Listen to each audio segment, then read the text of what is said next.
नमस्कार साथियों, एक बार फिर स्वागत है आप सभी की अपने YouTube channel AK HD classes में।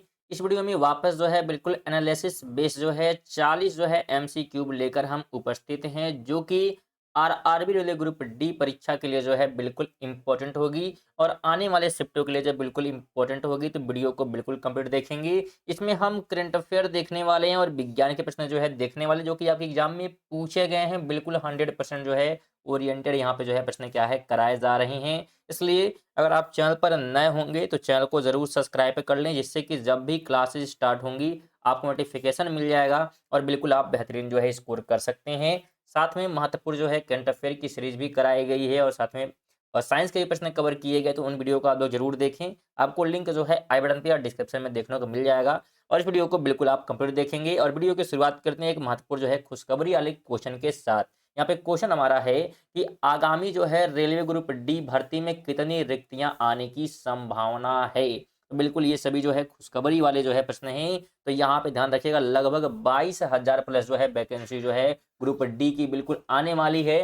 तो बिल्कुल आप लोग जो है निश्चिंत रहिएगा और जितने भी लोग अगर बात करते हैं तैयारी जो है ग्रुप डी की करने वाले हैं, उन तक इस वीडियो को जरूर शेयर करिएगा कि हाँ बिल्कुल आप तैयारी में जो है लगे रहें। और इस बार अगर आप उनका फॉर्म नहीं भर पाए हैं या किसी माध्यम से मान लेते हैं कि अगर जॉब नहीं मिल पाता है, तो आप जो है बिल्कुल अगले जो है एग्जाम के लिए जो है बिल्कुल तैयार रहिएगा, क्योंकि कभी भी जो है हार नहीं मानना चाहिए और बिल्कुल जो है तैयारी जो है अपना कंटिन्यू आप कर सकते हैं। और ये ध्यान रखिएगा, महत्वपूर्ण ये वैकेंसी है क्योंकि 22,000 प्लस वैकेंसियां जो है आने वाली है। तो ये आप सभी के लिए जो खुशखबरी है और उन तक जरूर सेंड करें जो आगे जो है इसकी तैयारी जो है करने वाले हैं, इसका जो है पेपर देने वाले हैं और ग्रुप डी में एक जॉब जो है लेना चाहते हैं। चलिए हम प्रश्न की स्टार्ट करते हैं यहाँ से।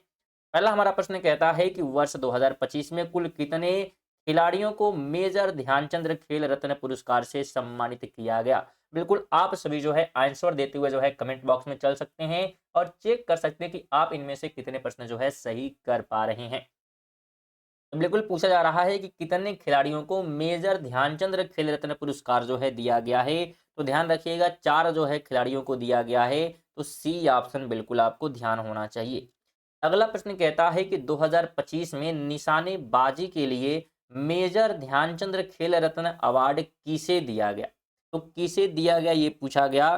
तो ये दिया गया था मनु भाकर को। सी ऑप्शन राइट हो जाएगा। अगला प्रश्न है कि 2025 में शतरंज खेल के लिए मेजर ध्यानचंद्र खेल रत्न अवार्ड किसे दिया गया था। 2025 में शतरंज खेल के लिए बात यहाँ पे की जा रही है, मेजर ध्यानचंद्र खेल रत्न पुरस्कार की। तो यह जो है दिया गया था डी केस को। ऑप्शन नंबर बी राइट हो जाएगा। 5 कहता है कि 2025 में पैरा एथलेटिक्स गेम के लिए मेजर ध्यानचंद्र खेल रत्न अवार्ड किसे दिया गया।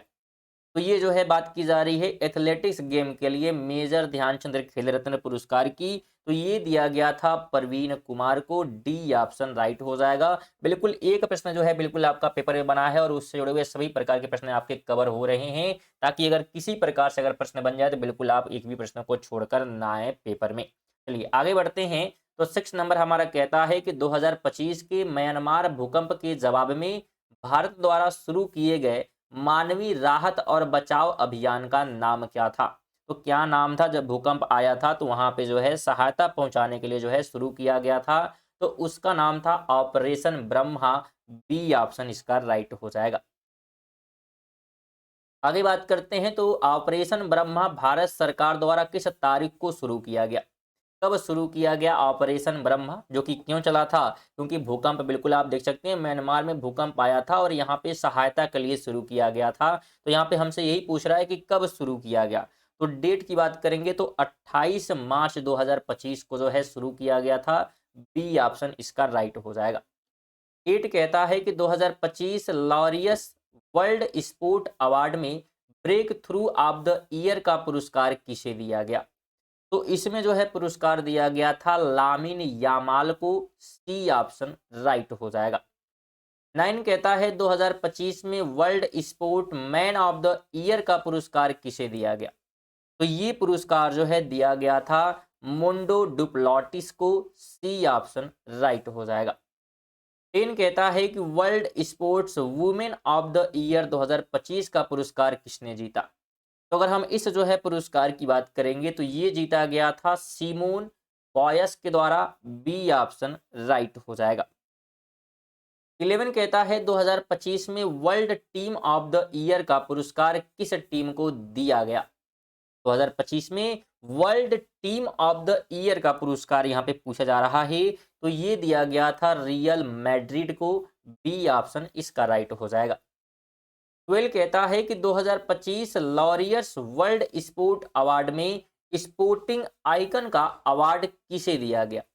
तो स्पोर्टिंग आइकन के अवार्ड की बात करेंगे तो ये दिया गया था किसको? राफेल नडाल को, ए ऑप्शन राइट हो जाएगा। स्टूडेंट बिल्कुल आप सभी जो है वीडियो पे बने रहिएगा और बिल्कुल जिनका एग्जाम जो है अगले शिफ्ट में जो है होने वाला है वो सभी लोग वीडियो को बिल्कुल कंप्लीट देखेंगे, क्योंकि महत्वपूर्ण प्रश्न आपको यहाँ से जो है देखने को मिलने वाली है। और जितने प्रश्न कराए जा रहे हैं, अगर एक प्रश्न बना है, जैसे जब ग्रुप डी का पेपर देकर जो है बच्चे निकलते हैं तो उनसे प्रश्न जो है किया जाता है कि बिल्कुल किस प्रकार के प्रश्न जो है आए हैं, तो जो बताते हैं उन्हीं के बेस पे जो है प्रश्न जो है तैयार किया गया है कि अगर ऐसे प्रश्न आए हैं तो ऐसे प्रश्न भी बन सकते हैं उनसे जुड़े हुए, तो वो सभी जो प्रश्न तैयार किए गए हैं। तो वीडियो बहुत ज़्यादा इंपॉर्टेंट होने वाली है सभी प्रकार के, बिल्कुल जिनका भी एग्जाम अभी जो है बाकी है तो सभी प्रकार के स्टूडेंट के लिए बिल्कुल इंपॉर्टेंट होगी कि हाँ ऐसे प्रश्न बन रहे हैं तो ये चीज़ें पढ़ना बिल्कुल आवश्यक है। 13 की बात करेंगे तो मई 2025 में भारतीय नौसेना के INS शारदा ने किस देश के साथ द्विपक्षीय मानवीय सहायता और आपदा राहत अभ्यास में भाग लिया? तो भारतीय नौसेना ने जो है भाग लिया था कहाँ पे? तो मालदीव में, यानी कि बी ऑप्शन राइट हो जाएगा। 14 कहता है कि मई 2025 में महात्मा ज्योतिबा फूले की जयंती किस तारीख को मनाई गई? तो महात्मा ज्योतिबा फूले की जयंती की बात करेंगे तो 11 अप्रैल को मनाई गई थी, बी ऑप्शन राइट हो जाएगा। 15 है कि महात्मा ज्योतिबा फूले का जन्म कब हुआ था? जन्म भी हमसे पूछ लिया, तो ये जो है कब हुआ था? तो 11 अप्रैल को हुआ था 1827 में, तो बी ऑप्शन इसका राइट हो जाएगा। अगला प्रश्न है कि महात्मा ज्योतिबा बाई फुले को भारतीय समाज में उनके किस प्रमुख योगदान के लिए याद किया जाता है? तो किसके लिए जो है याद किया जाता है? महात्मा ज्योतिबा फूले की बात यहाँ पे की जा रही है, तो इन्हें जो है पहला बालिका विद्यालय स्थापित करने के लिए जो है जाना जाता है, तो बी ऑप्शन इसका राइट हो जाएगा। 17 कहता है कि सावित्री बाई फूले की जयंती 2025 में कब मनाई गई? सावित्री बाई फूले की जयंती 2025 में कब मनाई गई? तो ये मनाई गई थी 3 जनवरी को, बी ऑप्शन राइट हो जाएगा। 18 कहता है कि भारत में महिला शिक्षा दिवस वुमेन्स एजुकेशन डे के रूप में किस दिन को मनाया जाता है? महिला शिक्षा दिवस जो है कब मनाया जाता है? तो ये मनाया जाता है 3 जनवरी को ही, और बी ऑप्शन इसका राइट होगा। इसका रीजन भी पूछे तो आप ध्यान रखेंगे, क्योंकि इस दिन सावित्री बाई फूले की जयंती थी और ये पहली जो है पढ़ने वाली महिला थी। चलिए आगे बात करते हैं। 19 नंबर प्रश्न, 18 हो चुका है। कहा जा रहा है ग्लोबल पीस इंडेक्स 2025 रिपोर्ट के अनुसार सबसे कम शांतिपूर्ण देश के रूप में अंतिम स्थान पर किसे रखा गया? सबसे अंतिम की बात यहाँ पे की जा रही, सबसे पहले पे बात नहीं की जा रही है। तो सबसे अंतिम में बात करेंगे तो रूस को रखा गया था, सी ऑप्शन राइट हो जाएगा। अगला प्रश्न है कि ग्लोबल पीस इंडेक्स 2025 में भारत 163 देशों की सूची में कौन से स्थान पर था? तो भारत की बात करेंगे तो 115वें स्थान पे था, बी ऑप्शन इसका राइट हो जाएगा।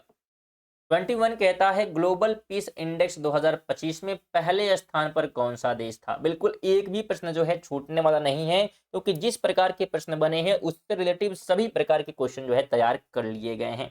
तो यहाँ पे अगर बात करेंगे पहले स्थान पे, तो पहले स्थान पे हमसे पूछा जा रहा है तो कौन है? तो आइसलैंड है, सी ऑप्शन इसका राइट हो जाएगा। 22 कहता है कि ट्रांसपेरेंसी इंटरनेशनल द्वारा जारी 2024 की भ्रष्टाचार धारणा सूचांक में भारत का स्कोर कितना रहा था? तो भारत के जो है स्कोर की बात यहाँ पे की जा रही है, तो भारत का स्कोर जो है 38 रहा है, बी ऑप्शन राइट हो जाएगा। 23 कहता है भ्रष्टाचार धारणा सूचकांक 2024 में भारत 180 देशों में से किस रैंक पर रहा था? तो 180 देशों में से किस स्थान पर भ्रष्टाचार धारणा की बात यहाँ पे की जा रही है? तो भारत रहा है 96वां नंबर पर, यानी कि 96 स्थान पर जो है रहा है, तो बी ऑप्शन इसका राइट हो जाएगा। 24 कहता है भ्रष्टाचार धारणा सूचकांक 2024 में पहले स्थान पर कौन सा देश रहा?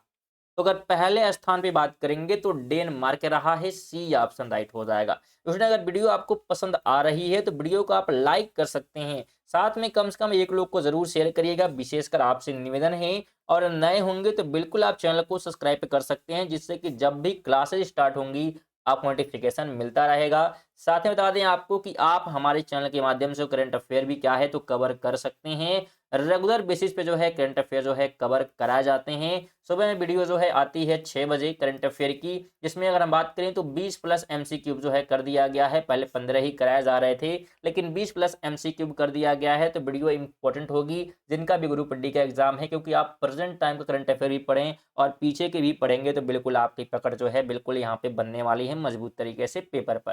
चलिए आगे बात करते हैं। तो कहा जा रहा है कि संभारिक क्या होते हैं? समभारिक की बात यहाँ पे की जा रही है। साइंस का जो है प्रश्न यहाँ पे स्टार्ट हो चुका है। तो अगर हम समभारिक की बात करेंगे तो विभिन्न तत्वों के परमाणु जिनका द्रव्यमान संख्या समान और परमाणु संख्या अलग हो उसे हम कहते हैं समभारिक। तो ऑप्शन नंबर ए हो जाएगा। 26 कहता है कि जल यानी कि वाटर के एक अणु में कुल कितने परमाणु होते हैं? जल की बात हो रही है। जल के एक अणु में कितने जो है परमाणु होते हैं बात की जा रही है। तो ध्यान रखिएगा 3 जो है परमाणु होते हैं। ऑप्शन नंबर सी इसका राइट हो जाएगा। अगले प्रश्न की बात करें तो ऑक्सीजन परमाणु यानी कि परमाणु क्रमांक जो कि 8 है का इलेक्ट्रॉनिक विन्यास क्या है? तो 8 अगर हम बात करते हैं, 8 जो है अगर परमाणु क्रमांक है तो उसका इलेक्ट्रॉनिक विन्यास की बात करेंगे तो ये जो है 2 और 6 होगा, इनको मिलाकर जो है बिल्कुल 8 हो जाएंगे। तो बी ऑप्शन आप ध्यान रखेंगे। अगला प्रश्न कहता है कि अप्रैल 2025 में सुप्रीम कोर्ट ने ताजमहल पर कांच उद्योग के प्रभाव का आकलन करने के लिए किस संस्था को मूल्यांकन करने का निर्देश दिया था? तो इसका जो मूल्यांकन करने का निर्देश दिया गया था, राष्ट्रीय पर्यावरण इंजीनियरिंग अनुसंधान संस्थान जिसे नीरी कहते हैं, तो इसको जो है दिया गया था। तो बी ऑप्शन इसका राइट हो जाएगा। 29 कहता है कि बीमा विस्तार योजना 2025 को विशेष रूप से किसके लिए डिजाइन किया गया है? तो किसके लिए जो है ये डिजाइन किया गया है, इसकी जो है बात यहाँ पे की जा रही है। तो यह जो है डिजाइन किया गया था ग्रामीण भारत के लिए। ऑप्शन नंबर बी राइट हो जाएगा। 30 नंबर कहता है कि एल्युमिनियम सल्फेट और बेरियम क्लोराइड की अभिक्रिया से बनने वाला बेरियम सल्फेट किस रंग का होता है? तो यह जो है किस रंग का होता है? तो बिल्कुल सफेद रंग का होता है। तो सी ऑप्शन आपको ध्यान होना चाहिए।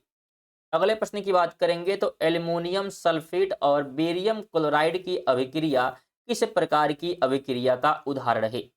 एल्युमिनियम सल्फेट और बेरियम क्लोराइड की अभिक्रिया की बात करेंगे तो यह जो है ध्यान रखिएगा द्विविस्थापन अभिक्रिया का एग्जाम्पल हो जाएगा, उदाहरण हो जाएगा। बी ऑप्शन राइट हो जाएगा। 32 कहता है कि भारत ने किस वर्ष तक शुद्ध शून्य उत्सर्जन प्राप्त करने का लक्ष्य निर्धारित किया है?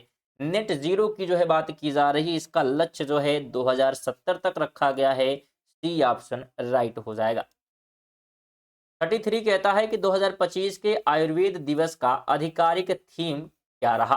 विषय क्या रहा आयुर्वेद दिवस की? थीम की बात यहाँ पे की जा रही है। इसका थीम रखा गया था Ayurveda for the people and planet, यानी कि आयुर्वेद लोगों और ग्रह के लिए। तो ये जो है विषय था, थीम था। बी ऑप्शन राइट हो जाएगा। 34 कहता है जनवरी 2025 में दिए गए अर्जुन पुरस्कार 2024 में कुल कितने लोगों को सम्मानित किया गया? तो कुल बात करते हैं कितने लोगों को जो है सम्मानित किया गया, ये पूछा गया था। तो बिल्कुल 34 लोगों को जो है सम्मानित किया गया। तो आप ध्यान रखेंगे। साथ में स्टूडेंट बता दें आपको, अगर आप जो है इसका पूरा पीडीएफ जो है प्राप्त करना चाहते हैं तो बिल्कुल आप फ्री में जो है प्राप्त कर सकते हैं। आप जो है अगर हमारे टेलीग्राम से नहीं जुड़े हैं तो टेलीग्राम से आप जुड़ जाइएगा, बिल्कुल फ्री है ज्वाइन करना टेलीग्राम को। इसका जो लिंक है आपको कमेंट बॉक्स में या डिस्क्रिप्शन में देखने को मिल जाएगा, उस पर आप क्लिक करके फ्री में टेलीग्राम को ज्वाइन कर सकते हैं और इसका पीडीएफ प्राप्त कर सकते हैं। आगे बढ़ते हैं। कहा जा रहा है कि अर्जुन पुरस्कार 2024 में हॉकी के लिए किसे सम्मानित किया गया था? हॉकी के लिए जो है किसे सम्मानित किया गया, दिए गए विकल्पों में से यहाँ पे चयन करने की बात की जा रही है। तो नाम था Salima Tete. C option right हो जाएगा। 36 कहता है कि मानव शरीर में सभी अंगों का भिन्न भिन्न कार्य क्यों होता है? क्या रीजन है कि मानव शरीर में सभी अंगों का भिन्न भिन्न जो है कार्य होता है। तो इसका रीजन ध्यान रखिएगा, क्योंकि विभिन्न प्रकार के विशिष्ट कोशिकाएं होती हैं, यानी कि स्पेशलाइज जो है सेल्स यहाँ पे जो है होती हैं। तो इसलिए क्या है, अलग अलग जो है कार्य होता है। तो बी ऑप्शन इसका राइट हो जाएगा। अगला प्रश्न कहता है कि विद्युत धारा द्वारा उत्पन्न ऊष्मा की सही सूत्र क्या है। विद्युत धारा द्वारा उत्पन्न ऊष्मा की सही जो है सूत्र की बात की जा रही है। तो यह जो है हो जाएगा H इक्वल, हमारा क्या हो जाएगा, तो बिल्कुल L square R by R T, यानी कि बिल्कुल ये जो है होने वाला है। तो आप बी ऑप्शन जो है आप ध्यान रखेंगे। आगे बात करते हैं, तो कहा जा रहा है फरवरी 2025 तक प्रधानमंत्री भारतीय जन औषधि परियोजना के तहत देश भर में कुल कितने जन औषधि केंद्र खोले जा चुके हैं। कितने जो है खोले जा चुके हैं, तो इनकी संख्या 15,570 है। तो बी ऑप्शन बिल्कुल आपको ध्यान होना चाहिए। 39 कहता है कि केंद्रीय बजट में जीवाश्म ईंधन पर निर्भरता कम करने के लिए किस मिशन की शुरुआत की गई। केंद्रीय बजट में जीवाश्म ईंधन पर निर्भरता जो है कम करने के लिए किस मिशन की जो है शुरुआत की गई है। तो नाम है राष्ट्रीय हरित hydrogen mission. B option right हो जाएगा। 40 नंबर है कि लाइसोसोम को कोशिका की आत्महत्या की थैली क्यों कहा जाता है। सुसाइड बैग ऑफ सेल जो है क्यों कहा जाता है इसको। तो ये जो है लाइसोसोम को, इसका रीजन क्या है, इसका रीजन बताने का प्रयास करिएगा। तो राइट ऑप्शन हो जाएगा बी वाला, क्योंकि इनमें उनमें जो है शक्तिशाली पाचक एंजाइम पाए जाते हैं और इसीलिए जो है ये कहा जाता है। तो बी ऑप्शन राइट हो जाएगा। थे हमारे जो है 40 प्रश्न जो कि आपके परीक्षा के लिए इंपॉर्टेंट होंगे, जिनका भी एग्जाम बाकी है। तो वीडियो आपको कैसी लगी है बिल्कुल कमेंट करके जाइएगा, और साथ में जो है थोड़ा-सा टाइम निकाल कर वीडियो को कम से कम लाइक कर दीजिएगा अगर अच्छी लगी होगी तो, और एक लोग को ज़रूर शेयर कर दीजिएगा। विशेषकर आप सभी से निवेदन रहता है एक शेयर की, और नए होंगे तो ज़रूर आप चैनल को सब्सक्राइब कर लीजिएगा, जिससे कि जब भी क्लासेस स्टार्ट होंगी आपको नोटिफिकेशन मिल जाएगा। रेगुलर ये वीडियो जो है 7 बजे क्या है तो आती है, तो बिल्कुल आप 7 बजे तैयार रहें प्रैक्टिस के लिए और महत्वपूर्ण प्रश्नों की जो कि एग्जाम में बन सकते हैं वैसे जो है प्रश्न देखने के लिए। चलिए इसी के साथ जो है मिलते हैं अगली वीडियो में, तब तक के लिए जय हिंद, वंदे मातरम।